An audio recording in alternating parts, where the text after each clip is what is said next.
The Ravens Flock presents The Black Files, an uncensored interview and review podcast for all geek fandom.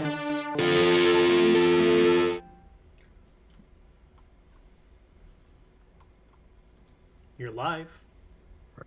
And here we are. Hello, ladies and gentlemen, boys and gals, friends and pals, everybody around the world taking the time to listen to us, your beloved broadcasters. Welcome to another exciting, information-filled, powerful, uncensored, unscripted, unstoppable episode of The Black Files. My name is Burst Angel, and as a nice change of pace, I will be your humble host today. That's right, I am in charge. Through the awesome power of that which is known as aggressive negotiations, I have obtained the titles and power of Mr. Well, the man I'm going to introduce in 5 seconds, my good friend, compatriot, and the fellow that keeps the machine running, Mr. Juan Arouse. Thank you for that introduction, Angel, and don't forget the...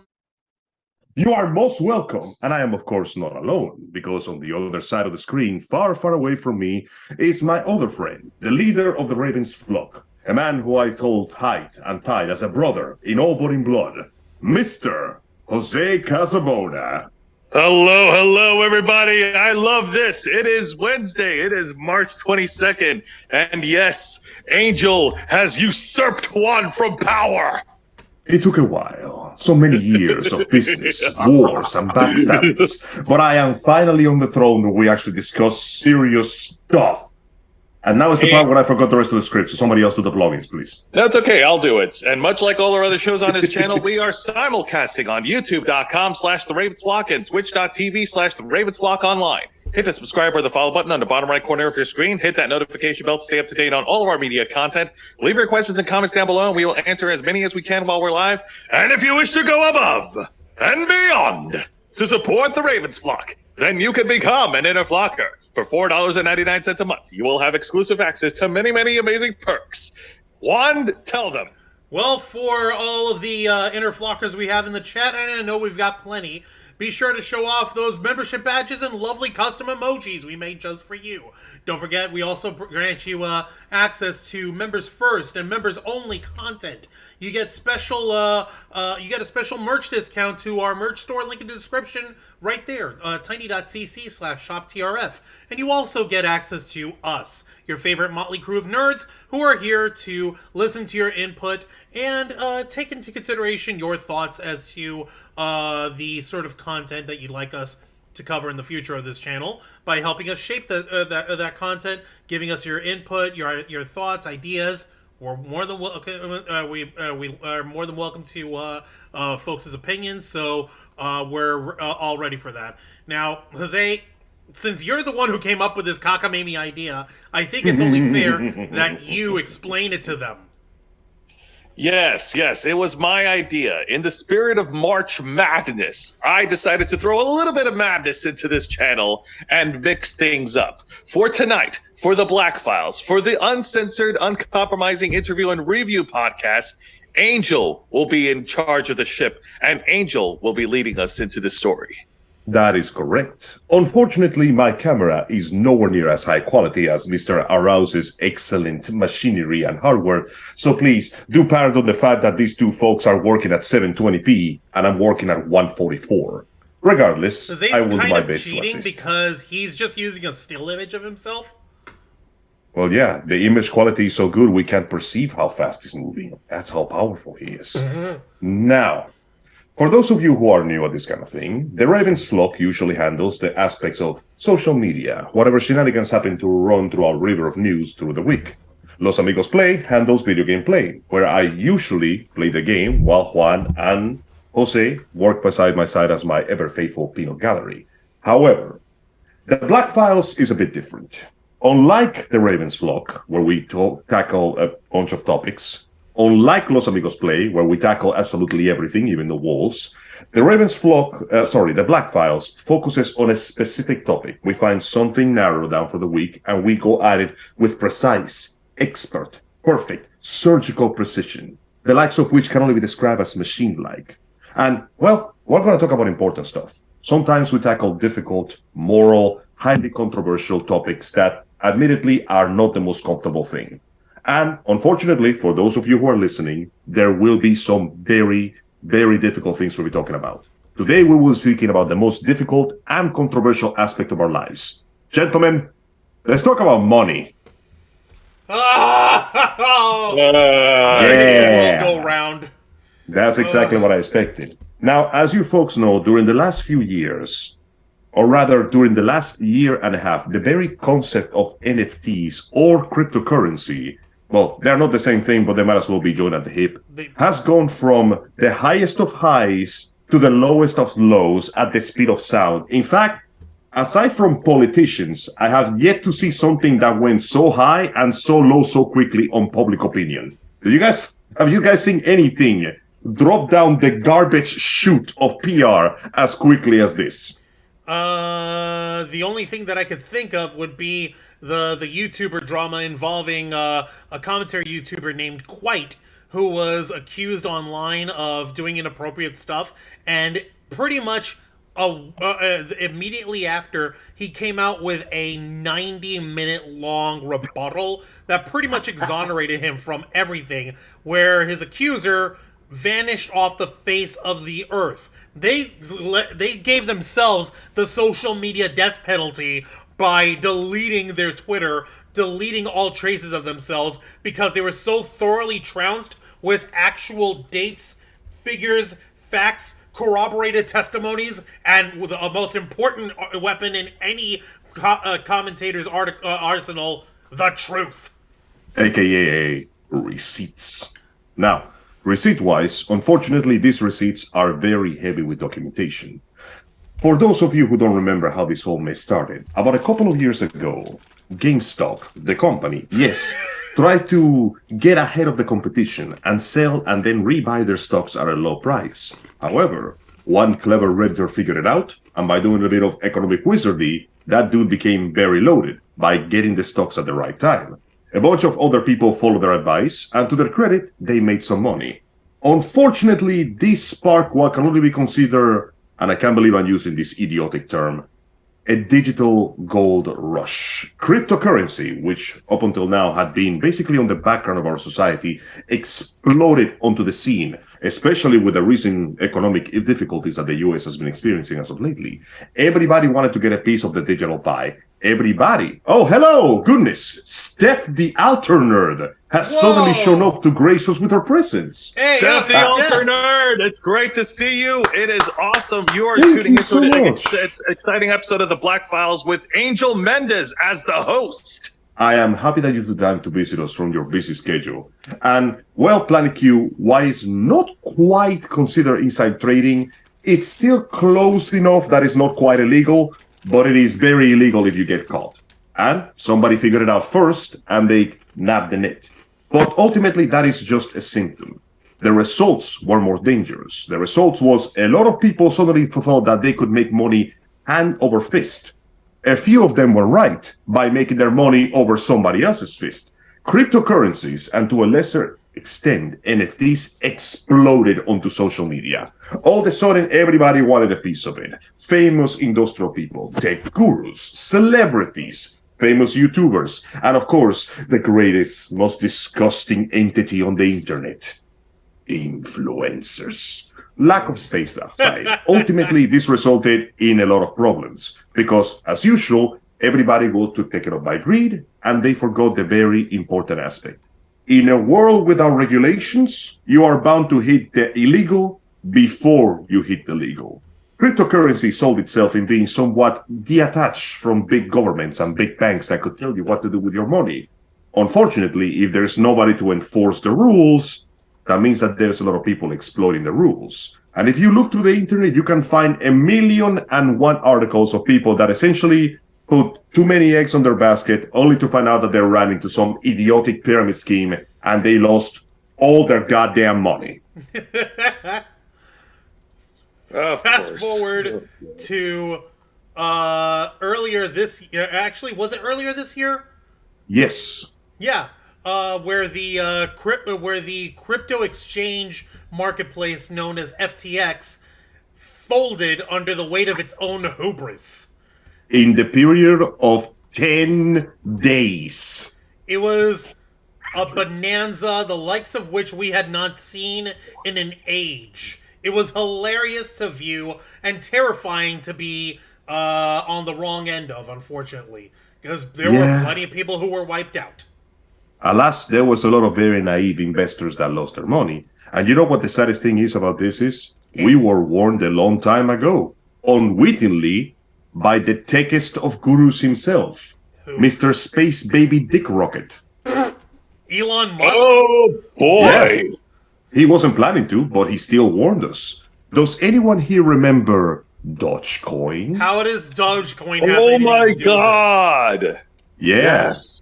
See, Dogecoin was essentially literally a crypto coin based on a really dumb meme of a picture of a dog, which by itself was just sort of there, but it came in during the height of the cryptocurrency craze, so Elon Musk threw his weight behind it. With his own reputation buoyant by his business, CryptoCoin became incredibly valuable. But guess what happened the moment he subtracted his support from the coin? It happened? dropped like a lead balloon. Exactly, sank to the bottom of the ocean. And that should have been the biggest warning. A currency that is only as valuable as people think it is, with absolutely no enforcement from any federal, state law, or government to tell you how it is. You're basically going back to caveman times, but worse. Literally, I'm holding this dry dog turd in my hand and telling you it's the most valuable shit in the world. And the only reason you believe me is because I'm rich. But guess what happens when I drop it on the ground and I walk away? It's still a piece of turd. Except now, I am not there to tell you it's valuable, and suddenly it doesn't matter anymore. That was the biggest flaw of cryptocurrency, and one that people, for some reason, just forgot about. And they've been getting hit with this over and over again. Billions of dollars have been wasted on this mess. And yes, Planet Q's Queen, it did, in fact, sank faster than the Titanic or Louisiana. Yes. Lusitania. Oh, Now- my Lord. That's, After a while... Sorry, go ahead. no, I was saying that's friggin' terrifying. Yeah. After a while, it looked like it was going to go down. You know, like people had learned their lesson and they stopped throwing away money on these idiotic projects that seem to go nowhere. Alas, people have not learned their lesson and now things are getting heavy. We got this bit of news, fresh and new, from Yahoo Life, because the original website is gated by a paywall and I'm not going there. And looks like right now, a bunch of finance YouTubers that promoted the crypto known as FTX The crypto have been marketplace. handed... Thank you. They have been handed $1 billion lawsuit. Bum, bum, bum, bum. Yeah, this one's gonna hurt a bit. This news came out on March the 20th, 2 days ago, around 12:10 p.m. by the project Eleanor Pringle. According to them, a handful of YouTubers, famed for their personal finance expertise, are being chased hard for more than $1 billion by victims who lost their fortunes in the Sam Bankman-Fried's FTX. The finance influencers are facing a class action lawsuit claiming that they were paid very handsomely to push the XTX brand prior to its collapse, following a similar case brought against the celebrity that endorses that stuff, like Tom Brady, Madonna, and yes, Gwyneth Paltrow, because if there is a scam to be found, somehow that woman is there every single time. Her goop isn't enough, apparently. No, that's right. Listen, it's not enough that I have nether region scented candles. I gotta sell you fake money too. Now, in what can only be described as a beautiful domino effect, FTX collapsed over a 10-day period in November 2022, with its CEO, commonly referred to as an SBF, now currently on house arrest ahead of trial in October, charged with Oscar trading a year-long fraud in which he used billions of dollars of FTX customer funds for personal expenses and high-risk bets through the exchange's sister's trading house, Alameda Research. So guess what, Planet Q's queen? Here's where the inside trader is. People gave away their hard-earned money to this jackass, and apparently he used the money for his vacation and to bet on an exchange house, hoping that it somehow would make enough money to give it back to the customers. And somehow, nobody thought this was not going to go incredibly, stupidly, hilarious. Oh, hi, Gene Rick. How are you doing today? Hey up, Gene Rick. Welcome to the Black Hello. Files. Angel Hey is up, Gene hosting Rick. tonight. Thank you for joining us. Do us a Thank favor you so and much throw for up those joining angel us. emojis. But yes, in what can only be described in the biggest pile of you shouldn't have done this was a bad idea, a handful of YouTubers who basically promoted this and got paid for it are now being sued by this enormous amount. The aforementioned CEO that I mentioned is currently under house arrest, pleaded not guilty to the allegations in January. Now, no one knows how much money has been lost completely. The number is unclear, though some people have run some numbers, done a few estimates, and they claim that it is about $8 billion. I want you guys to take a second to sit down. If you're standing, sit down. I want you to think, and I want you to ponder all the things you could do with $8 billion. Just let it settle there in your heart. I can solve world hunger. Think about it. All the problems you could get out of the way. All that money just pissed to the wind. And yes, as expected, there is no timeline indicating when anyone will get their cash back. Because unlike your banks, your financial institutions, there is no actual proper law to enforce this crap. It's all zeros and ones. But suddenly they have become some very valuable zeros and ones. In the meantime, because the anger is now flying everywhere, the people that have lost their money are going against those who led them astray. A class action lawsuit has been filed to the United States District Court's Miami Division on March the 15th, viewed by Fortune, who posted the original story. The names of 7 plaintiffs from across the US, Canada, I'm sorry, I can't tell, what is this? The UK. Whatever, some fictional country, and God Australia, damn it, Angel, who that's the purchased UK, the that's FXT United Kingdom. yield-bearing accounts. I'm No, sorry, what it's was his- that? No, Juan didn't say anything. Nothing that was important. Continue. God Oh, okay. damn Well, it. okay. They are suing the YouTubers, the influencer agency, and the founder by their losses for essentially chilling the cryptocurrency to them, claiming that the defendants did not disclose the nature and scope of their sponsorship and endorsement deals, payments and compensation, nor conduct adequate, if any, due diligence. They're basically saying, you didn't tell me everything that was going to be involved in this mess. The document claims that the influencers played a major role in the scandal, saying that the crypto platform would have never risen to such platforms without their backing and hype. It adds that the influencers took an undisclosed payment ranging from tens of thousands to possibly multi-million-dollar bribes. Jesus Christ. Multi-million-dollar bribes. And among the defendants named in the lawsuit, many have vehemently denied that they ever accepted cash or anything from the company. So take a second to rest and tell me what you guys feel about this, because holy crap, I was not expecting this level of cataclysmic money wasting since the last time we went to war and lost. Ah! It's insane. Oh my god.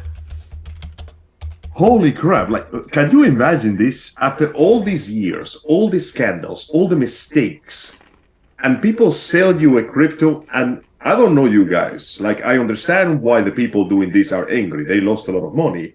But if after everything that cryptocurrency has done, or rather everything that it hasn't, I don't know how the first reaction to somebody talking to you about crypto is in disgust.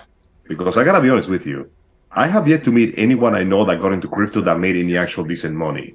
It's one of those get in, grab the bag, leave kind of things, but ultimately it just, I don't know, it just feels like a very elaborate version of yet another pyramid scheme. No better than gambling, if you ask me at this point.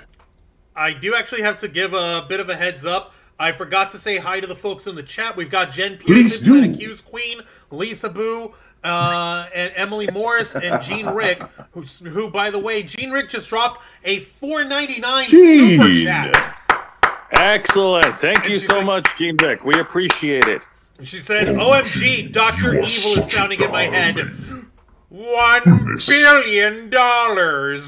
What could ever give you that terrible impression? I am nothing if not a paragon of kindness and understanding. I need an adult? I am the adult here. No! I'm the adult who's talking to you about finances. Oh you my are in God. danger. This is not a warning. This is a threat. This isn't a warning or a threat. This is a promise. It's worse. But yes, once again, Gene, thank you so much. We appreciate it. You guys know that every cent that you throw our ways, unlike cryptocurrency, is not being wasted on some empty vapid project that will never give you returns. We use it to power our hardware, expectalize our software, buy Juan his anti-stress medication. That's basically everything we do is here to help you. Cymbalta's pricey, people. Don't mess Yeah, around. guys. Even if it's over the counter, medication is very expensive right now. For real, every cent you send us actually help us keep this show going and bring you the love and joy that you deserve. And more importantly, the entertainment that you deserve. Indeed. Continuing on this.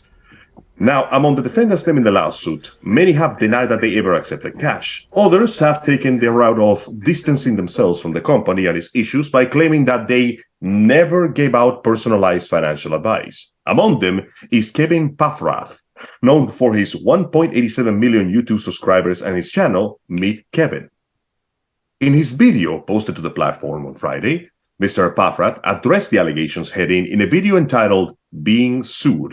In the video, he claims that he feels terribly for anybody who lost the money, adding that SBS is the most obvious criminal. And then he posted on Twitter saying, some weenie baby attorneys on Florida are now suing YouTubers, including myself, over FTX. People need to put their big boy pants on and realize that the realtor who refers you to an electrician does not guarantee the work of an electrician.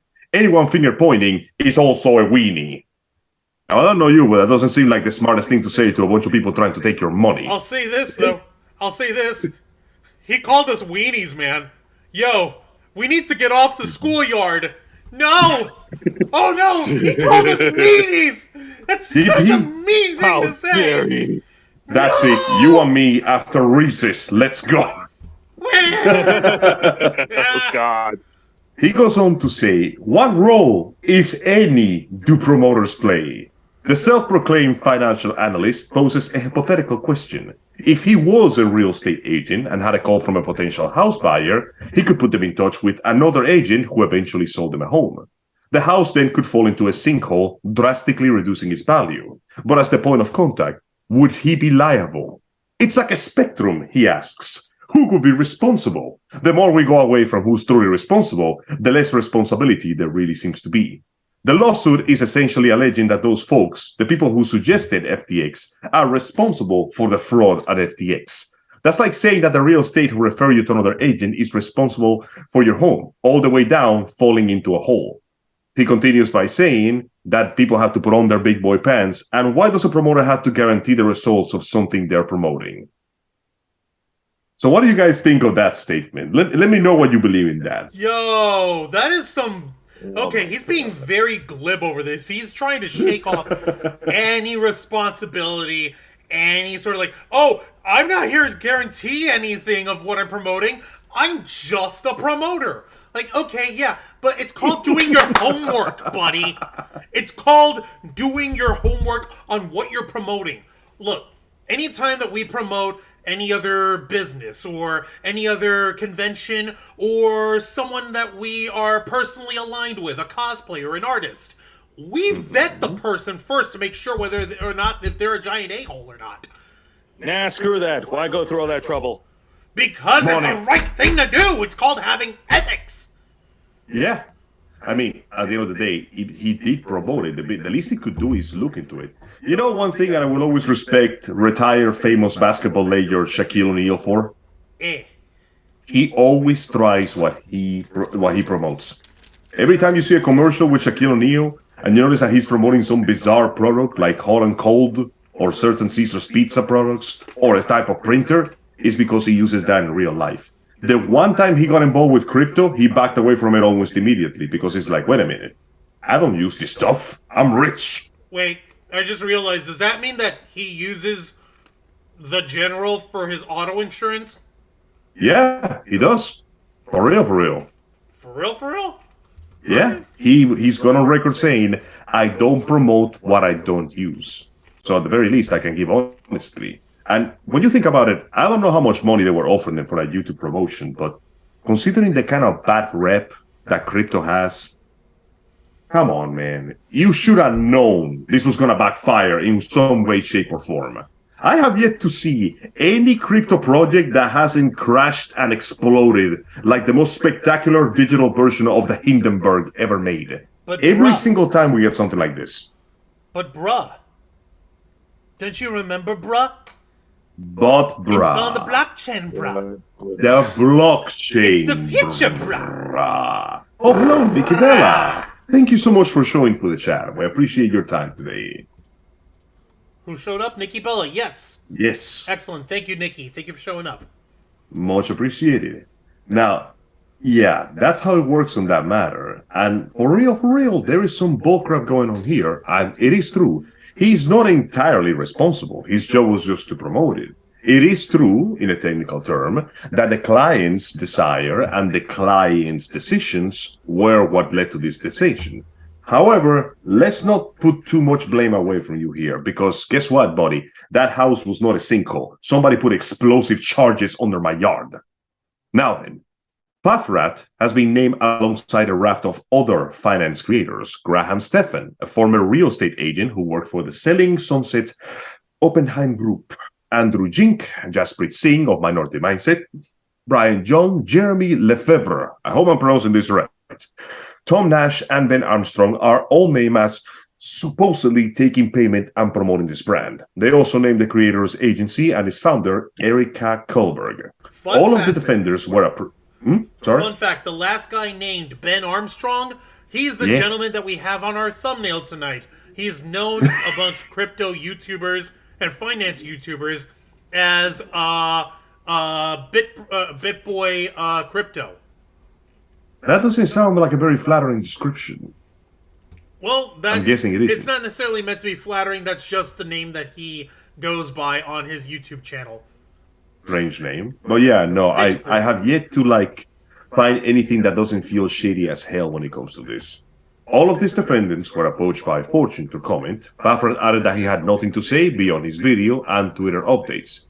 Nobody else has responded to contact, probably because they know that anything they say can and will be used in the court of law. However, Armstrong previously did tell the news outlet, Decrypt, that he had never spoken with anyone at FTX or as a marketing agent acting on their behalf. Not once. So all allegations against me are 100% false, and it will be very easy to provide evidence of it. So at least he claims that his hands are clean and that there's nothing that they can do to prove it. This one claims to be innocent. Let's see if he can bring the receipts. Many other creators also address the controversy around the FXT on their YouTube channels. A few of them have apologized. Others have tried to keep their viewers up to date with the ongoing case. In a video that was posted called Let's Talk About FTX 4 months ago, Stefan tells his 42 million followers, as much as I trusted the information I was given, I was wrong and I was sorry. This type of behavior is not something that I ever would have expected. I do my best to research and bet everything that comes my way, and this one I did not see coming. I've also personally used them as an exchange because of how trusted they were in the industry. Well, that's great, I know, but guys, if something is so trusted, it should not be able to collapse in 10 days. I don't know how they're trying to play this here, but it still feels like they're trying to sell me the world's biggest card castle, you know? It's a big fancy castle, but it's still made of cards. If I sneeze the wrong way, this whole thing's gonna go tumbling down. It feels bizarre. Here's the funny thing about that, Angel.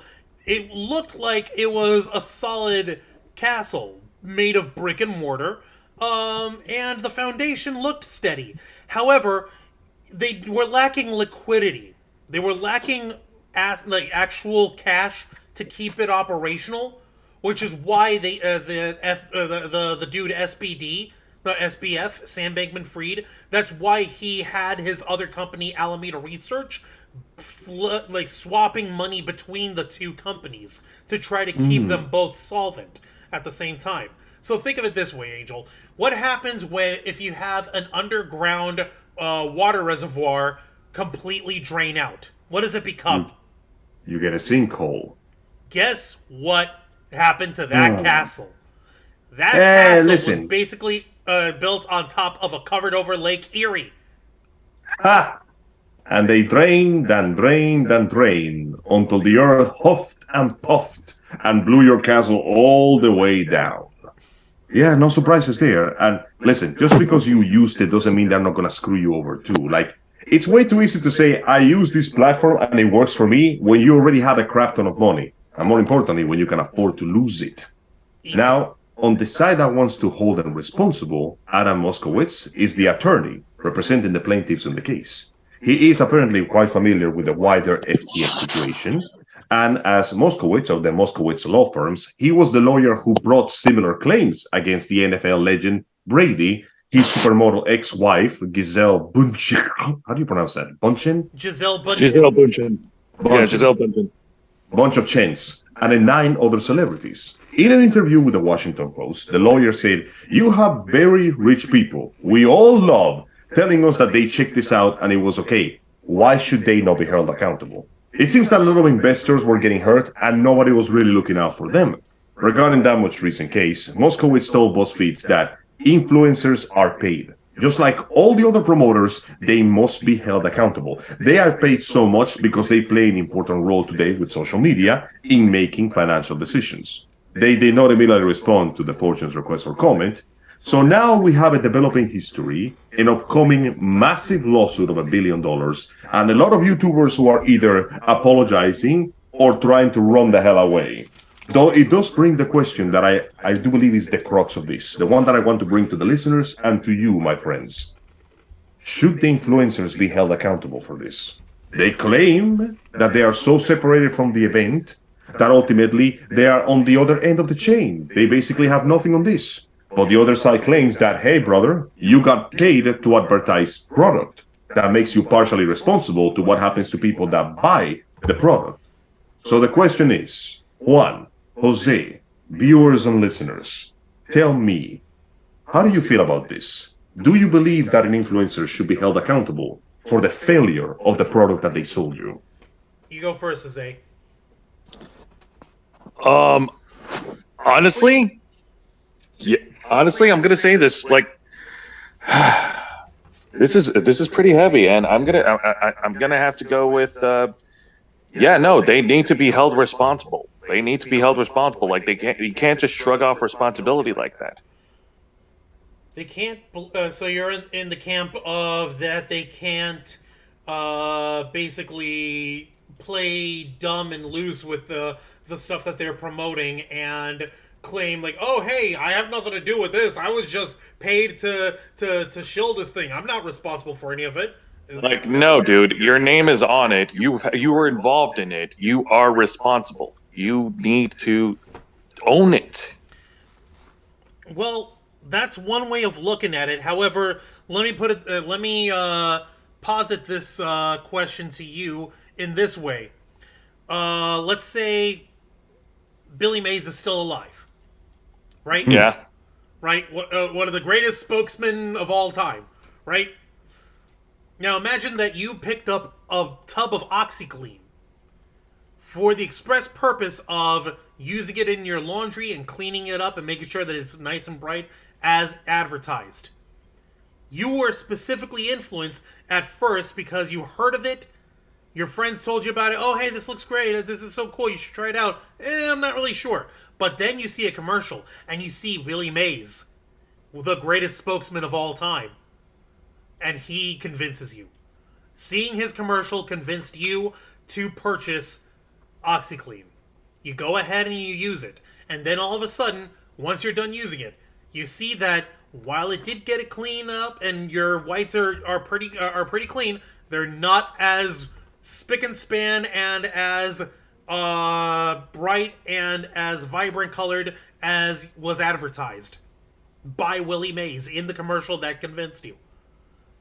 Is Willie Mays responsible for that, or is it the responsibility of the people who make OxyClean? Willie Mays is just there to promote it.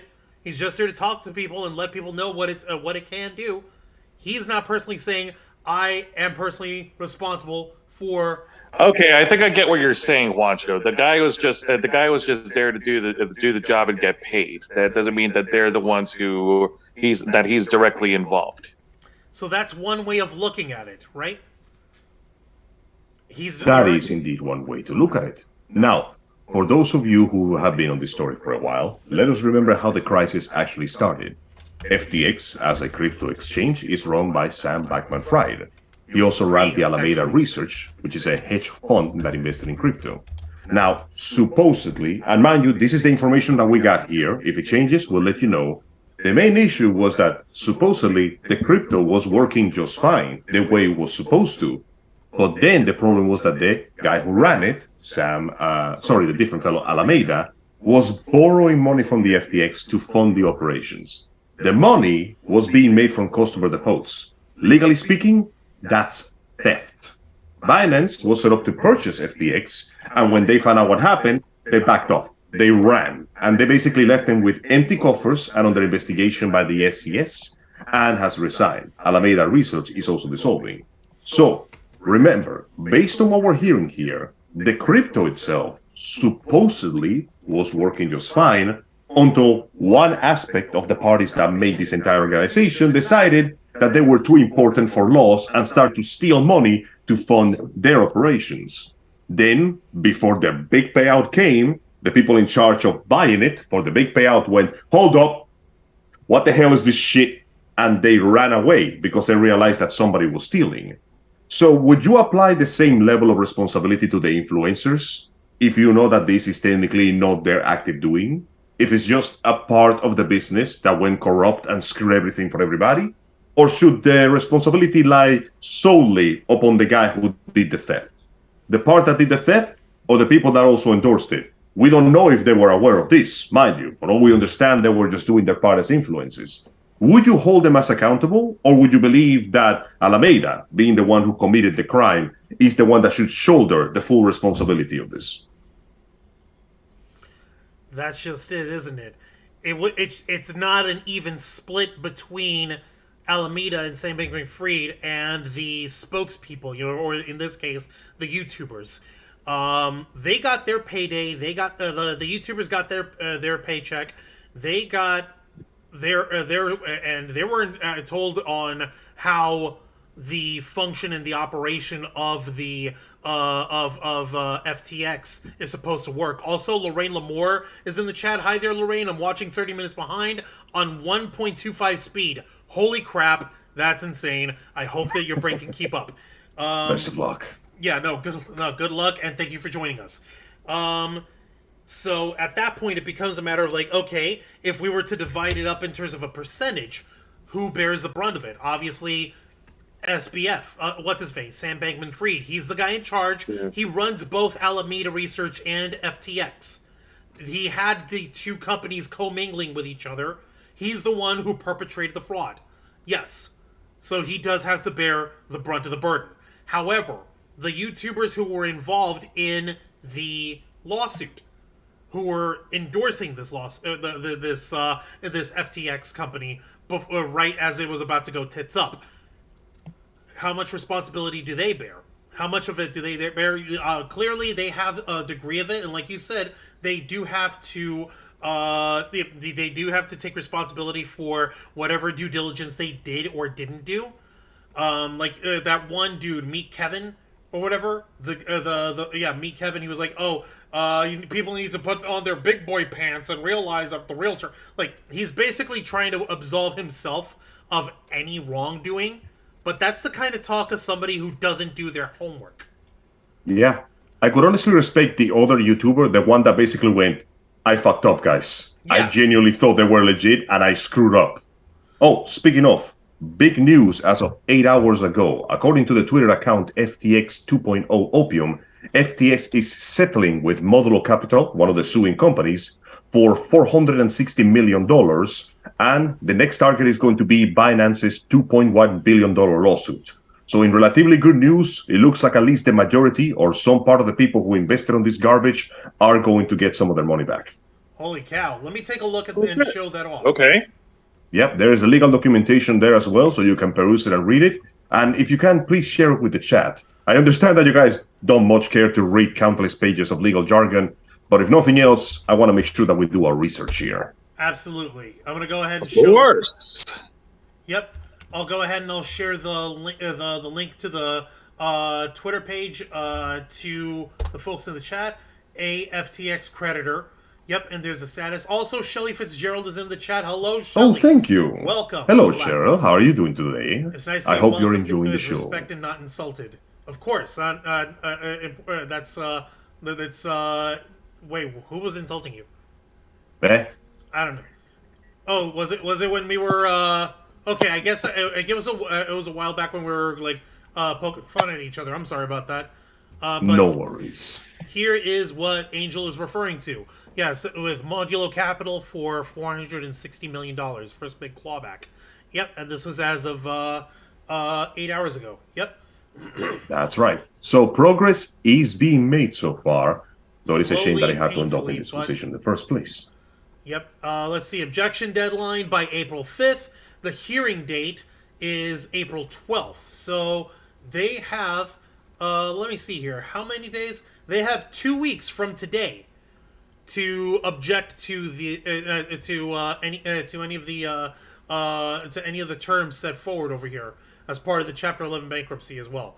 Yep, preliminary statement. The debtors have the opportunity to promptly recover approximately $460 million in value for stakeholders, including more than $404 million in cash, without needing to commence litigation following the constructive negotiations with the modulo entities and their principals. So, basically, anyone who's under this particular lawsuit is getting set up for a payday. Good. Yep. At least they could do is get their money back after that mess. But it does make perfect sense on the information that is being brought here. I'm glad that we're getting some progress, and I gotta admit, surprisingly quickly for something that happened last year. But ultimately, it does boil down to the point that, yes, at the very least, even if the YouTubers that endorse this are ultimately not responsible because they had no idea what happened, the very least they can do is acknowledge it, give a message, give something to their viewers to understand. Because these people are influencers, and you cannot claim to be an influencer with millions of viewers that listen to your every word and follow your advice and claim that you have no responsibility. Actually, I don't know if this has been shown or told. Have any of these YouTubers at any point claimed that they are not reliable financial advisors? Do they have some sort of disclaimer on their channels indicating that you're still following their advice at your own risk? I feel like that alone might be a good thing to always have in your channel. Every single one of these YouTubers, from the research I've done, have gone on record with every single one of their videos of saying, this is not financial advice, this is just for you to look at for entertainment purposes. And yet, guys, what kind of... why would you be talking about this? Oh, check this out. I have this stake in this one great exchange called FTX, and this is a great exchange marketplace for cryptocurrency. It's the greatest. I use it all the time. And people look at influencers and think, oh, hey, these guys use it all the time. They're really good at this stuff. And they are really good at finding short bets when it comes to finance in the crypto marketplace or stock market or anything like that. I'm going to allow their influence to take into my judgment, and I will use their influence to help me form my decision. Exactly. I'll be right back. Give me a second here. Continue on, please. Well, Juan, you do bring up a good point about that comparison to the Billy Mays, man. First of all, great national treasure, that guy. Secondly, but yeah. No, I know, Jose. We're kind of talking circles around with you here, but that's not the issue. The issue here is how much of the responsibility do these YouTubers in particular bear. Now, the reason why we specifically picked out BitBoy Crypto, this guy, Ben Armstrong, as our on our thumbnail, isn't just because he's part of the one of the YouTubers named in the lawsuit. It's not just because we found this picture to be high freaking hilarious, but it also happens to be that BitBoy Crypto, this guy, actually tried to warn people about FTX right before its collapse, like maybe 3 or 4 weeks in advance. So he was going on record and saying, I'm done with these guys. They're nuts. I'm not going to be taking it. I've got no faith. I've got no trust in FTX. Do not do your crypto business on that service. So he was the one guy smart enough to look into the situation and go, wait a minute, this is sus. Yeah, and he pretty much. And he used his, say the word with me now, influence to tell people, I'm going to go ahead and I'm not going to use FTX to sell and trade and buy crypto anymore, because this business model that these guys are running on doesn't look very saucy for me. I'm going to go ahead and pull my shares away from my cryptocurrencies away from them, and I'm going to go sell it and trade it and buy it somewhere else, because these guys are nuts. Pretty simple, right? So he was trying to get out of there. What was that, Angel?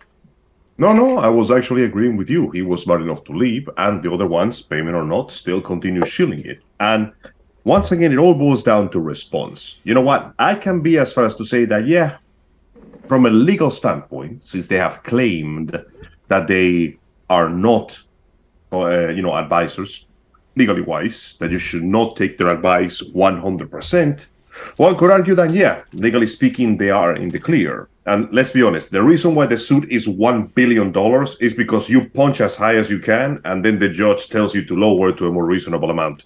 It's a classic courtroom tactic. That's how they always do it. But the part that I don't get is the fact that people would shield a cryptocurrency after all these times. How many years has it been since Dogecoin, since the crypto craze really got started? Specifically, it's not a cryptocurrency. FTX was the marketplace. All right? Okay. Thank you for clarifying. When you're referring to cryptocurrency, let's say that it's vegetable. Let's say it's carrots. But the Whole Foods would be the marketplace where you would purchase carrots. These guys were shilling FTX, the marketplace, which is the Whole Foods in this analogy, where you can buy, sell, and trade carrots or crypto. You get what I'm saying now, right? Yes. There you go. So it's even worse, because it's not just, oh hey, it's one currency of crypto that went under. It's an entire marketplace where people have their crypto tied up. What's more, the way that that exchange marketplaces for finance, for stocks, and for crypto in this case operate is that they take a commission of the sales interaction, right? That's how they keep their lights on. In this case, You can. We're fancy middlemen, basically. Pretty much. Like, hey, you did it under our roof. We facilitate the sale. We take a tiny percentage of the transaction. Thanks for keeping our lights on. We appreciate that. But the way that FTX did it is that they had their own. You were very close to the mark. Their own specific in-house cryptocurrency called FTT. Their own crypto token, which was used to be exchangeable for cash. Okay, that makes sense so far. That FTT token that finances the FTX marketplace is what Alameda Research was swapping back and forth. That's what got FTX into such hot water. The Thank whole you for clarifying. Sinkhole and water, the underground well analogy that we had, that FTT token that finances FTX, that was the water. Alameda Research just kept sucking that shit out of a crazy straw. And putting it on their fancy little cup to drink with. Exactly. And don't forget, they weren't just putting that on, like, external expenses. They were actively using that money to buy themselves their luxuries, whatever they wanted. Like, imagine this. Imagine if your bank took your savings to pay for their CEO's vacation. I want you to imagine that. That's exactly what was happening here. Now, sorry, go ahead. that might not actually be the most apt description because technically speaking, that's kind of what the banks do. Like, I'm sorry, I'm getting into oh no, Juan knows about finance and stuff. You can go for it. This is good. You can blame J. Edward Griffin for cluing me in on this. The way the banks operate is that in order for them to be able to keep your money in a bank account in a big vault somewhere, right? What they do is that they actually take the money that's in people's savings accounts and checkings account, and they take the value of that money and they loan that out. They put that out as part of business loans, personal loans, home finance loans, corporate loans, small business loans, all like the loaning business from there. So then, that's where people are like, "Oh, hey, wait a minute! There's only $100 from this one guy's bank account that's being loaned out. How are you guys able to loan that? Because thanks to the wonders of money and finance, we can actually loan up to $900 against this guy's $100 that's in his bank. So for every $100 or for every dollar, imagine $9 just poofing out of nowhere when the loan when a business loan or a home finance loan or whatever the fuck loan is written into existence. From there, the interest that's generated off of that is the money that goes into the bank's coffers into paying for the CEO's vacation. That is all still, as screwed up as it is, that is all still legit and above board. However, the analogy that I think you were trying to go for, Angel, was forget the loaning business, forget the exchanging, forget the interest. We're just going to take your money out of your bank account and just use that straight up. Yeah. You walk into the bank and you see the guy in the suit just snorting coke of a hooker's ass. That's horrible. Pretty much. It's not even like good coke either. But horrible. It's not even good coke. It's like crap beer from the corner of the gas station. You know Mixed the one. in with baking soda.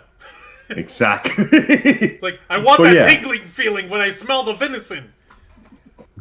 But yes, we are currently in the purpose that they are making the big lawsuit, so they know they're going to lower it down to an amount if it goes through. That being said, I do not think this lawsuit is actually going to land. Mainly because, as far as it shows from a legal standpoint, they have claimed on the disclaimer, hey y'all, I do not have the legal authority and know-how to tell you how to do this. It's like a person giving you advice on the human body and then going, hey, do not perform surgery on yourself. I am not a licensed practitioner.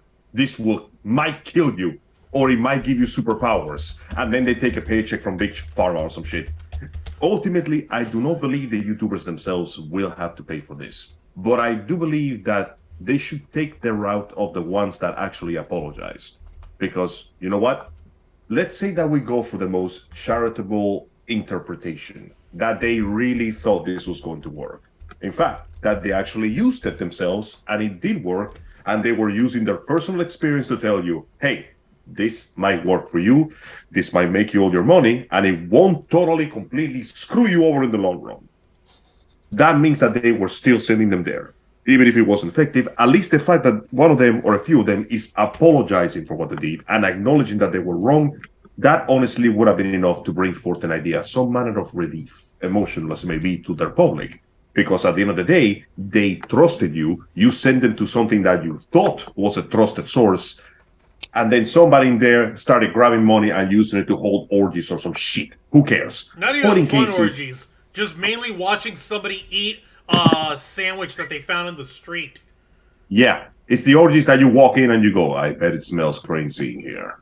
So the fact that some of them took accountability for that is sometimes enough. The fact that the other guy is accusing literally everybody else that accused him of being weenies, instead of, ironically, putting on his own big boy You pants. just said the W word again! No! I'm sorry, we should have put a trigger warning or some shit in there. Oh no, look what you did, Angel. I'm sorry, sir. I'm afraid that you have been declared to go to Weenie Hot Jr. You just, how dare you infringe on Juan's sensitivities? Hey, at least I didn't infringe as bad as those people got infringed on their bank accounts. Like, wow, Jesus. But yeah. It's okay, Juan, you're still liquid. You still have funds. You still have money, I swear.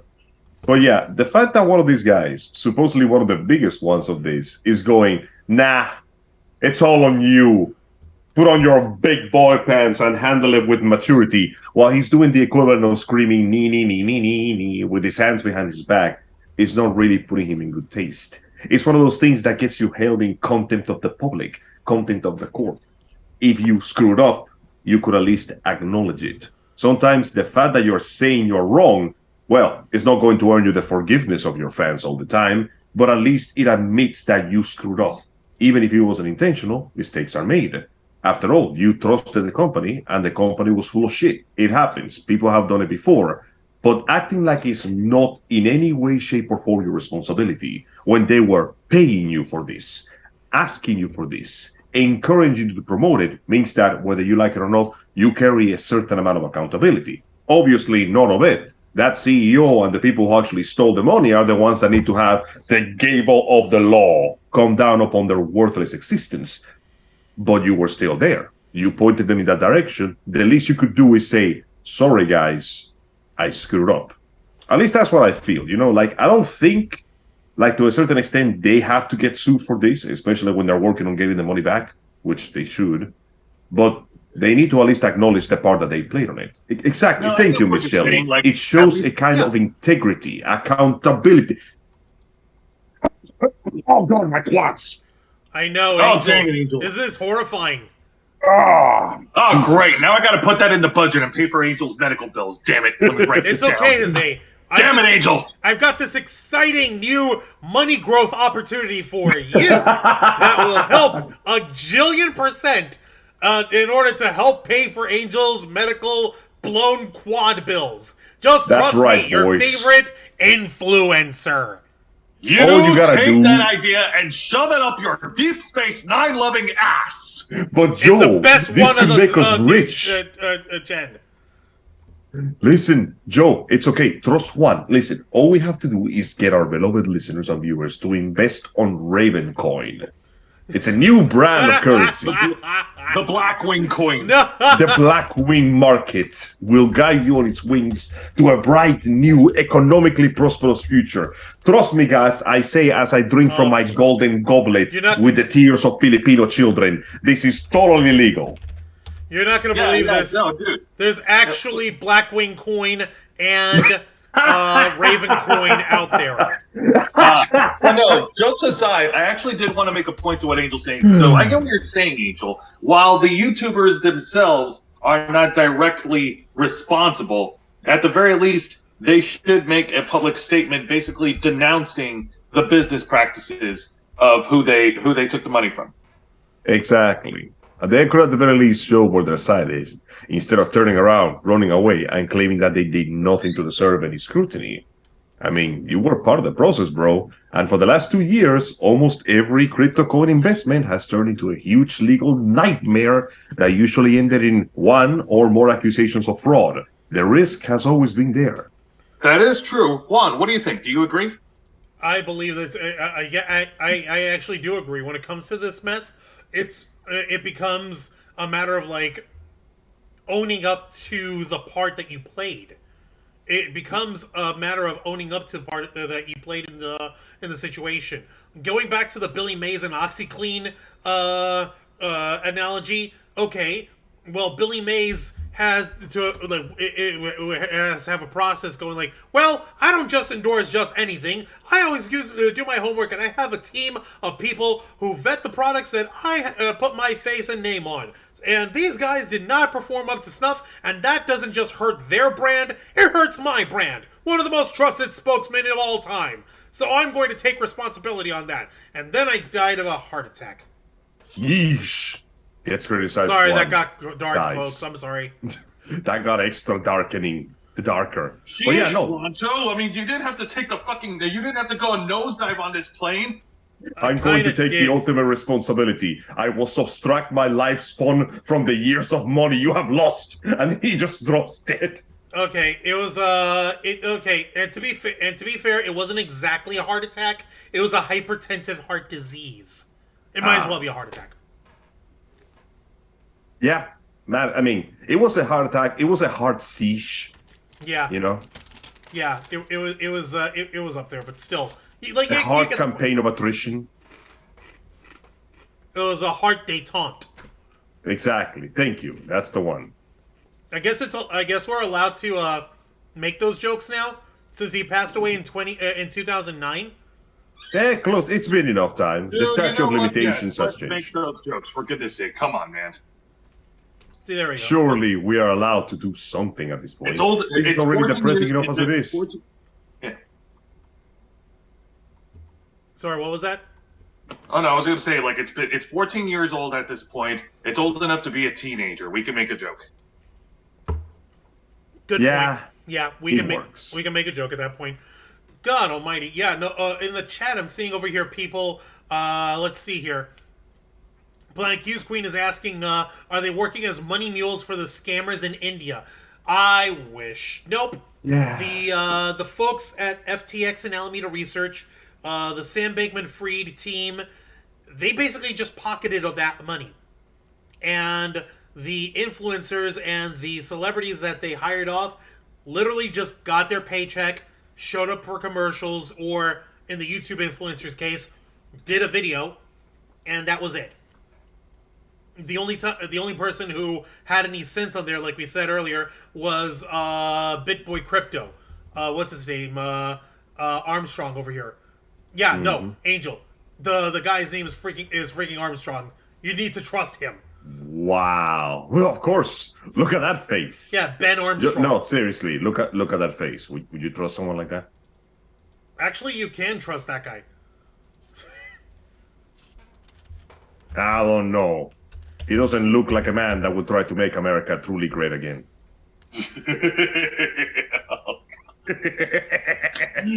Revengeance jokes aside, though, it is a bizarre case that... See, here's the part that I don't get, though. At this point, how does anyone even trust a cryptocurrency? For anything. Because it looks to me like if you got that much money to spend, you don't need it. And if you need it, you ain't got the money to spend on it. And every time they do, then they get to complain about it. Because I won't lie, I hate to blame the victim, but some of them really should know better than to waste their time and money on this kind of thing. How many times have you seen people waste their money on cryptocurrency? Let me put it this way. You notice how the really rich people are not wasting their money on cryptocurrency? Yeah, I noticed. There you have it. That's it. That's all you need to know. The fact that, okay, let me put it this way. If those who really make serious cash on crypto genuinely made that money with no strings attached, they will never bother backing away. If famous voice actor Troy Baker, who got into NFTs, Not exactly the same thing. But the moment he got any social backlash, he backed away and said, sorry, everybody, that was a stupid idea. But I guarantee you, if that was making as much money as promised, no amount of social pressure would have taken his finger off the print money button. Sometimes all you gotta follow is the money, or rather, follow where the money doesn't go. The people who are like promoting this to you, are they using it? Are they using only that to make a shit ton of money? Yeah, no, you shouldn't trust that to begin with. And anybody who puts money on crypto at this point is either very desperate, or I hate to say it, extremely naive, because maybe I'm just saying this from my limited experience, as I am obviously not rich. I would not be here if that were the case. None of us would be. But I cannot, for the life of me, imagine a single scenario where putting my money on crypto would turn into a good thing. And I'm making decent money now with my job. I'm actually living a relatively comfortable life. I'm not exactly rich, but I'm, what was the term again? Middle class? Yeah. More or less. Yeah, close enough. You're You good can enough. actually, Lower you can call me middle class. close enough to lower middle class. The point is, I am not in danger of going hungry or homeless or broke anytime soon. I am at that rare point where I can miss days of work and not suddenly imagine what is going to happen with my family. I cannot imagine on any way, shape, or form why would I want to waste money on something like that. What's the point? Does it? Maybe I don't get it. Maybe I'm just too stupid to understand the concept of crypto. Maybe the very idea of it escapes me because it's too intelligent for my economically retarded mind. Nah. But I cannot imagine a good reason why you would put your money on imaginary currency that relies exclusively on how popular it is. Unless there's some type of long-term payoff that we don't know about. Oh, yeah. And don't forget, you know how this kind of thing collapses in 10 days? Because when even the slightest bad thing happens, the investors panic because they think like, oh, snap, that's it. It's going to dip. The value's going to go. We got to take our money out now. And that, ironically, makes the thing fall apart. So the slightest mistake, it's, you know what? I take it back. The castle of cards was not an appropriate metaphor for it. It's a Jenga tower. Oh, God. Yeah. And they were taking little bits here and there until the investors see it and go, oh, snap, that tower's about to fall. I better grab as many pieces as I can and run out the house. And it always happens like this. Every single time, for some reason, it always happens. And people just, just keep falling for it. And I don't want to be the kind of person that thinks lowly of the majority of humanity. But there has to be a point where you look at the entire history of crypto and go, this is a terribly stupid idea. You know, like how everybody can see a pyramid scheme coming, and the moment they know it's a pyramid scheme, the majority of people just bail because they go, wait, no, that's stupid. Oh, that's This not a is the pyramid exact scheme. It's a pyramid opportunity. Okay, but for who? Exactly. Yeah, nobody asks the important question until we get to this point. And once again, a lot of people lost their money. Honestly, the fact that they're even getting some of it back is it's a goddamn miracle. But you gotta understand, when you throw your cash into the marketplace of ideas, there is no marketplace idea law to keep your cash protected. That is not an investment. That is a gamble. And you know what happens to most people that gamble, right? They lose. I know. They because I went in to Vegas last year with some extra cash, and I left with $5 in cash to my name.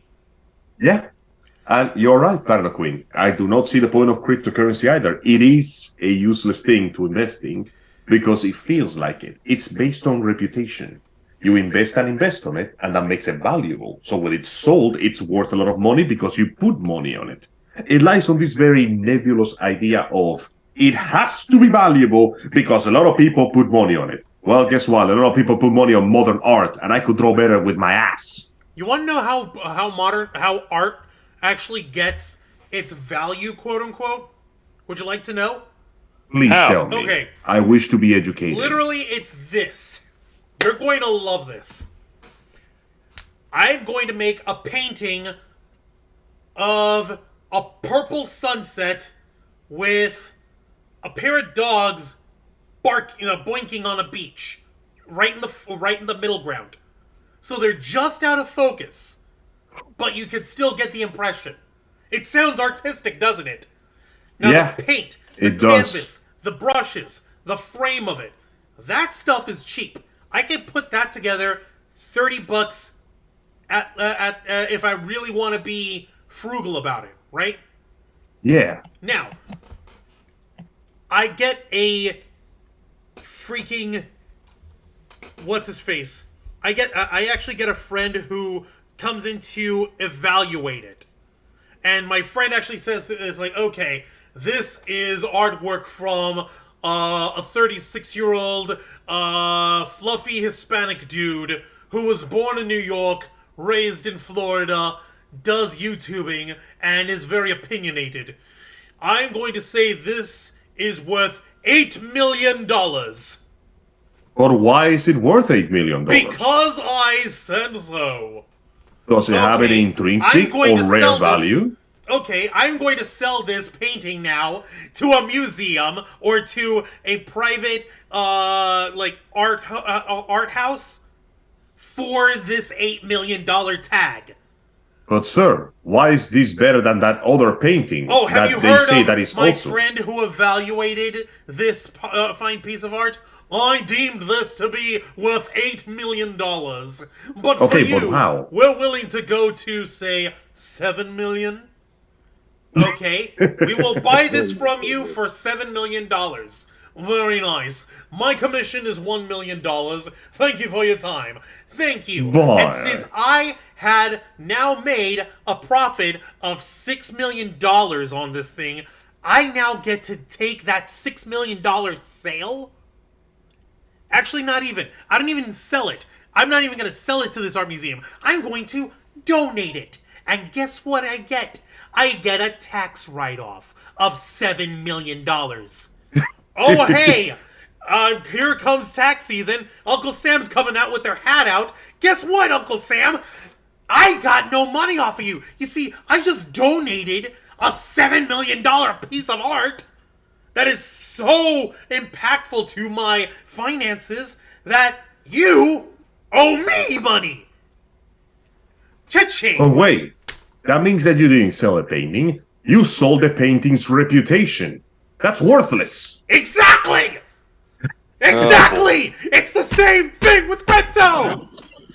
Yeah, It's the same thing! it's it. Also, unlike crypto, the painting is at least somewhat unique. Like, okay, what makes something in this world valuable?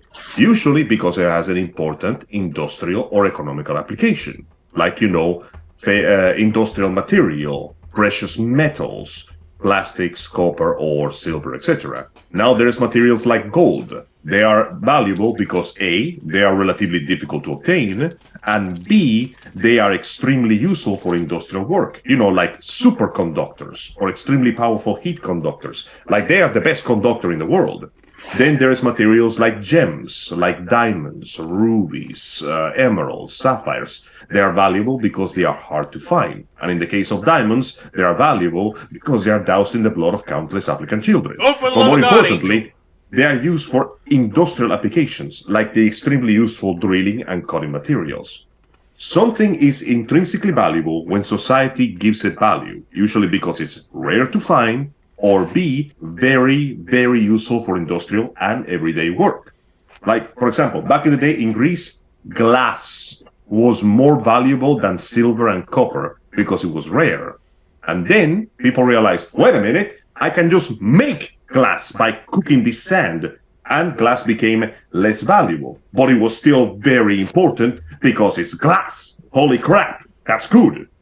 This is different. This is not valuable in the sense that is necessary. This is valuable in the sense that is a luxury. Consider the following. Pearls. A pearl is very valuable because it takes a lot of time to make a pearl. You need to put a grain of sand inside a clam, and the clam will cover it with this material called mother pearl. Now, there's lots of pearls. For this pearl, for example, it's black because of certain combination of chemicals. The pearl itself has no intrinsic value. I cannot use it for something that I do in my everyday life. Or it's rare because there's only so many black pearls in the world. It's not quite one of a kind, but one of very few. that gives it valuable. Why is this Pearl offering me rum? I mean, dope, I'm down for rum. Hell yeah. Same. Yo, that makes this Black Pearl very valuable. It's offering me rum out of nowhere. Right. So, the deal is here. Cryptocurrency ultimately is trying to apply the same concept, but to a pile of zeros and ones. Data. Now, data can be extremely valuable. Personal data, financial data, economic data, military data. That's information. Information is valuable. Data is just a medium used to carry it. By itself, data is nothing. I could write a huge document of zeros and ones and it could mean nothing. Somebody could do the same thing with a bunch of social security numbers and suddenly it means a hell of a lot more because of the medium of it. Cryptocurrency relies on that medium, but at the same time, its main intrinsic value boils down to how much money is dumped in it. And I can't believe I'm saying this, but it feels like the ultimate evolution of sunk cost fallacy. It has to be useful because we paid so goddamn much for it. You know what I mean?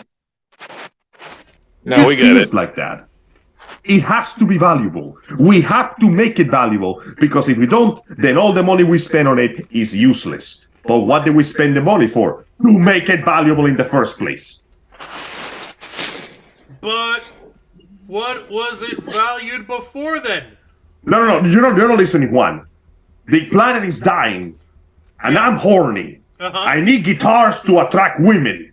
This is a problem because there's no trees. Because I cut them down to make guitars. But then somebody used my guitars and serenaded the ladies before I could. But what? It is that nonsensical. It feels that nonsensical. It's circular logic almost. Oh my god. It is. It is circular. It's valuable because we made it valuable. So when I sell it to you, it's worth as much money as I put into it. Unless, somebody does something with it and suddenly it's completely worthless, but that's not my problem. I got your money. I'm out. They're not so different from NFTs when you think about it. It's still the same concept. Lots of clout, lots of hula-baloo over something that seems valuable, but there's no law to regulate it. There's nothing to enforce that it should be valuable. There is no authority to tell you that it has to be except how much money you threw into the fire to burn. That is very valuable smoke money that you're breathing in right there. It'd be a shame if somebody were to use it for something else. Like, oh, I don't know, smoking their salmon over it instead. No! Smoke no, weed my every money day. Smells like fish. Yeah, but I'm getting this tasty salmon out of it. What are you getting? Yeah.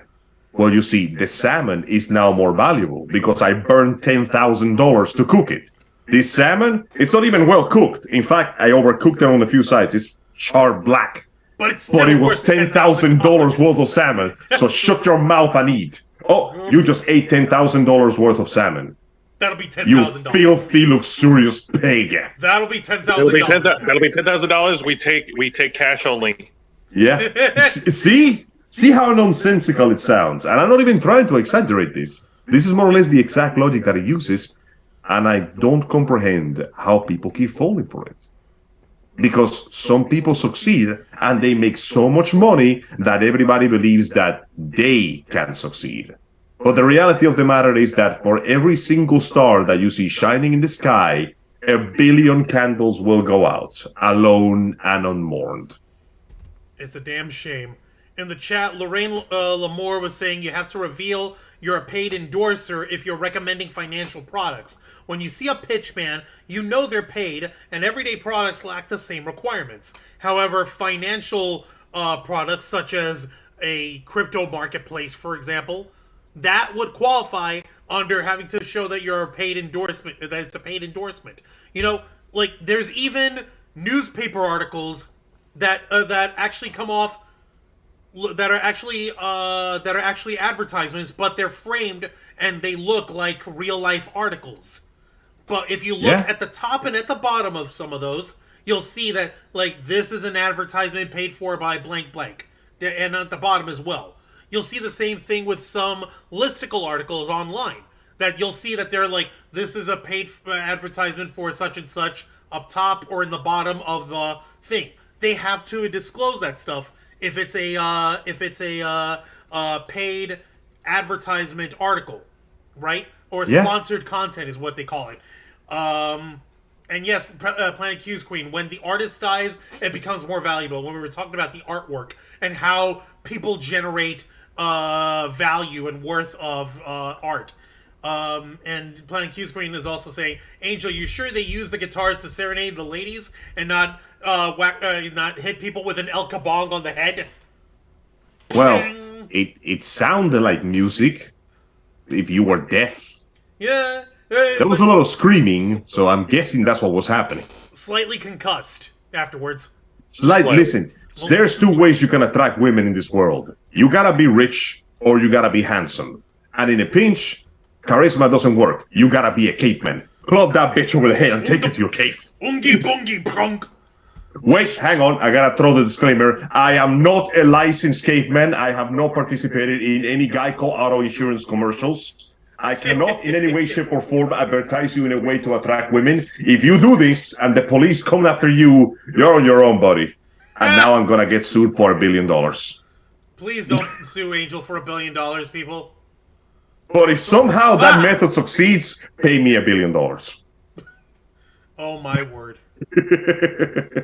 For real, it feels like nonsense. And everybody shares a bit of the guilt here. Like, the best way I see it is, on this guilt pie, the YouTubers get a slice because they promoted it. The people who pay for it get a slice because you put your insurance and your money at risk doing this. But the guy who stole the money and got involved into this whole mess, he gets the whole pie. I personally believe that the law needs to fall upon those people specifically. They are the ones that need to feel the full brunt of their mistakes. And while the YouTubers are partially responsible, I don't believe this particular suing thing is going to go anywhere with them, because as long as they announce that they are not, legal advisors, they can get away without paying the majority of it. Hell, I'm willing to forgive the ones that acknowledge they screwed up. It's the main guy who keeps basically saying that his audience is entirely at fault, the one that I cannot stand. That is just not the way you behave. That is not professional, my man. That one YouTuber here, what's his face? Winnie Hot Junior manager. Yeah, meet Kevin Paffrath. Yeah, that's the one. He's the one who's like, oh, you weenie baby attorneys, and the people need to put on their big boy pants. They're the ones who need to. Yeah. Really? Well, he's big boy pants. Who's clearly trying to? He's basically not. He's basically admitting that he did endorse these guys without admitting it. Yeah. And then he's trying to go, yeah, no, it's your fault. You did this. Your fault. Well, that's what you get for listening to me.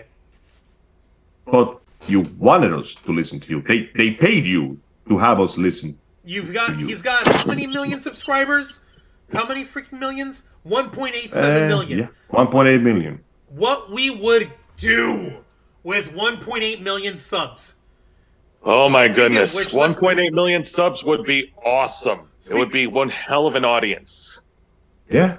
This should be. I mean, hell, I don't know you guys, but if I had 1.5 million people listening to everything I say and following my advice closely, I would be very careful about what I tend them to spend their money on. Because even if I am not fully guilty, if 1.5 million people are pissed at me, logic is not going to work. Do not underestimate the fear of mob mentality, and do not underestimate Florida lawyers.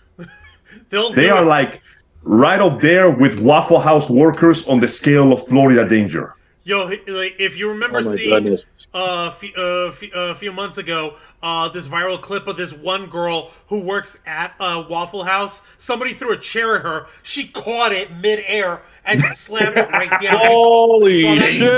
That was not a joke. That is real. No. Okay. They had to let her go from Waffle House because she finally graduated. She's now a master. She is a waffle queen. She's a waffle monk from the Order of the Chocolate Ship.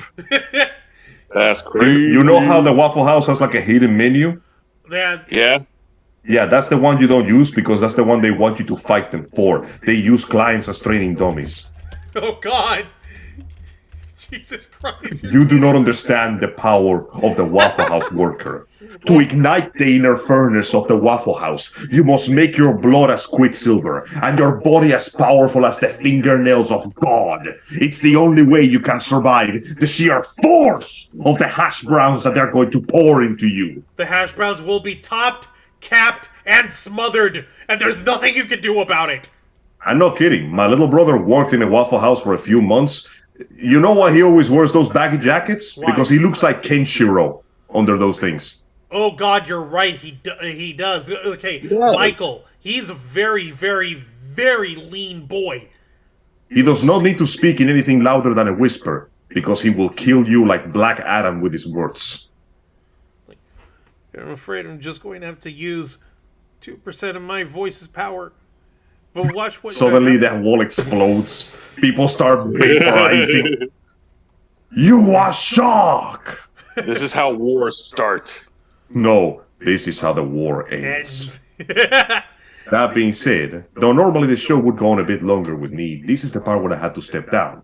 Because it is 11:30, and as is customary, I have to head to bed to my job. This is the part where I will have to leave you, Mr. Juan Arauz, once again in charge of the show. That's right, it was a ruse. My throne was temporary. I was but a jester dancing in front of the crowd to attract the assassins. And now that the coast is clear, its proper ruler can return and sit in his place. Well, I think we pretty much covered everything we need to cover in such a short time, didn't we? That is true, actually. Do you guys have any comments, any words on this? Anything else you want to throw in there?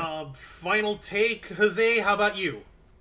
No, you go first. You picked me first last time. Well, I'm gonna wrap up the show since Angel's ending the show, and we're wrapping up a little earlier than usual. So you first. Well, fine, whatever. Anyways, all right. So my final thoughts on all of this. Okay, so this is a huge freaking money mess. All right, so the rich YouTubers that are getting sued, even though they've taken their reputations, they can afford it. They can afford the freaking lawsuit. Like they have money like millions and millions of dollars in their bottomless coffers. They can take the hit. And as for the YouTubers, the influencers, like the ones who are, working for these companies, like, even though, like, I agree with Juan and Angel, like they both make great points. Like, no, you can't blame the YouTuber, the influencers, the ones who just took the check. You can't really put the fault on them because they're not the ones directly responsible. But they should at least make a statement and, take a stance and publicly, denounce who the people behind this. Basically meaning the FTX and Sam Bankman-Fried by saying like, nah, buddy, no, piss off. We don't want to have anything to do with you. Exactly. Okay, so if they're not going to take personal responsibility, they should actually at least make a statement of condemnation, is what you're saying. Yes. Take the money and then crap on them on the way out. Yes, wouldn't you? Have you found out? Maybe. But I've got different principles than you. Angel, Angel, and Jose, since you're gonna roll out and Angel's gonna roll out, Jose, why don't you let people know what we got to look forward to tomorrow night on Wrestle Rewind? That's right. Okay. All right. So for tomorrow night for Wrestle Rewind, we've got for the wrestling reviews for WWE's NXT, all AEW Dynamite and Impact Wrestling. This has been heavily advertised in AEW that apparently former AEW World Champion, the Cleaner, Kenny Omega, is going one-on-one against luchador from the Mexican promotion Lucha Libre AAA, and I kid you not, his name is El Hijo de Viking. The son of the Vikings? Yes, the son of the Viking, El Hijo de Viking. He is their current top champion. They're the AAA Mega Champion, and he will be going one-on-one against Kenny Omega in their main event for Dynamite. Meanwhile, we have other developments going on in the WWE world, everything building up to their upcoming NXT pay-per-view event, Stand and Deliver. And this week's Impact Wrestling will be the final go-home Impact Wrestling show before their two pay-per-view events. Impact Wrestling Sacrifice, which is Friday night, and their upcoming super show with New Japan Pro Wrestling called Multiverse United. which Nice. still sounds 10 times better than the Forbidden Door. I won't lie, yeah, that's way better. You know, it speaks of a more grandiose event, something coming. You know, like the planets aligning kind of shit. Well, But yeah, meanwhile, I still like the name that they came up with last time, the Multiverse of Matches. Okay, that's pretty good too. I'm not gonna lie. that's pretty good, albeit a little too wordy. Maybe it's because of the syllables. You know where they were going for, man. Listen, it may have lost some momentum, but everybody's still chasing that marble money. It works. Yes. Oh my God. At least we can all agree that it sounds better than the Forbidden Door. Like it's not like it's clever and it doesn't sound overplayed. Like it's bashing you in the head with a freaking hammer. The Forbidden Door sounds more like an event with that one wrestling, the hillbilly one. You know the one? What was his name? Bearded guy? Wears makeup? Which Had one? a children's show? Captain Lou Albano? What? You know, fat hillbilly dude, horror-themed wrestler. Oh. Had that Bray Wyatt? children's- Bray Wyatt? Yeah. The Forbidden Door sounds like something that he would do. It sounds like a move he would do, where he drags you to the door into his dark mind. Or something Oh like my that. God. I didn't even think of that. Some Silent Hill crap. You know what I mean? Yeah, I know Now what that you mean. I mention know. it, yeah. Yeah. All right. Remember, So, guys, the crypto fandom is dying. Make sure it dies faster. All right. Well, I'm going to go ahead and clock out for tonight. Thank you very much for having me on, Angel. This was pretty awesome. Thank you kindly. I appreciate the change of pace. And I appreciate you guys bearing with me with my relentless non-stop dialogue. We appreciate you on this, Angel. And what do we have to look forward to this weekend on Los Amigos Play? That's right. This Saturday at 5 p.m. Eastern Standard Time, me with my ever-faithful compatriots, Mr. Juan and Mr. Jose, will be continuing the terrifying Let's Play of Resident Evil 3 Remake, playing as the most terrifying thing in the world, a single white woman that is attractive left in this entire city with no OnlyFans. I am in danger at every second of the day, and the most powerful simp of them all chases after me. Nemesis. Oh, Meanwhile, So yeah, Juan I hope you shrinks join to us the on that one. We're gonna have some background. fun. And we're gonna have some spooks. it's going to be spoopy. Yeah, Spooks, right? Spooks is right. Juan's going to be shrieking louder than banshees. Good. I want to see how high we can break the sound barrier when Juan is around. Decibels are a suggestion. Well, let's see if we can get that going. All right, Jose and Angel, I'll be taking the reins one more time and let you guys go ahead and roll out. Thank you for your time, my dude. Thank you for your time, beloved viewers. And I'll see you guys this Saturday. Take care. All right, have a good All one, right. Angel. Thank you very much for having me. Thank you very much, Guancho and Angel, for having me on. I appreciate that. Everyone, y'all have a good night, and I will see you guys tomorrow. Anything we need to remember, Jose? Oh yes, please be responsible about where you get your news from, and remember that we're all human beings at the end of the day. Thank you very much, Jose. We'll see you next time. All right. All right, and for final say over here, since I'm taking back my show for the last little bit over this, yeah, we kept this one nice and svelte this time. Putting it simply, when it comes to cryptocurrency and all that stuff, we've said it before, we'll say it again, and this is our obligatory disclaimer: we're not financiers, we're not crypto bros, we're not financial experts in any way, shape, or form. Do not come to us for financial advice, especially don't pay us for financial advice. What we'll do is we'll take your money, we'll point you to a proper broker or CPA, and then we'll shoo you out the door. Putting it simply, the YouTubers that got themselves mixed up in this, some of them don't really even have that much of a stake in the situation to begin with. They're basically being named namely because of the representative agency that they're a part of. That's a creators agency, if I saw that correctly in the article. Let me take a look one more time. Yeah, it was a creators agency, and its founder Erica Kohlberg are being named, and since they're the actual corporation who are putting together all these digital creators and putting them together with these sponsorships and with these what do you call it, deals with these promos for FTX. It's a lot of it does fall on them too, so they've got to own up to it, and it's about keeping accountability and being careful where you throw your money.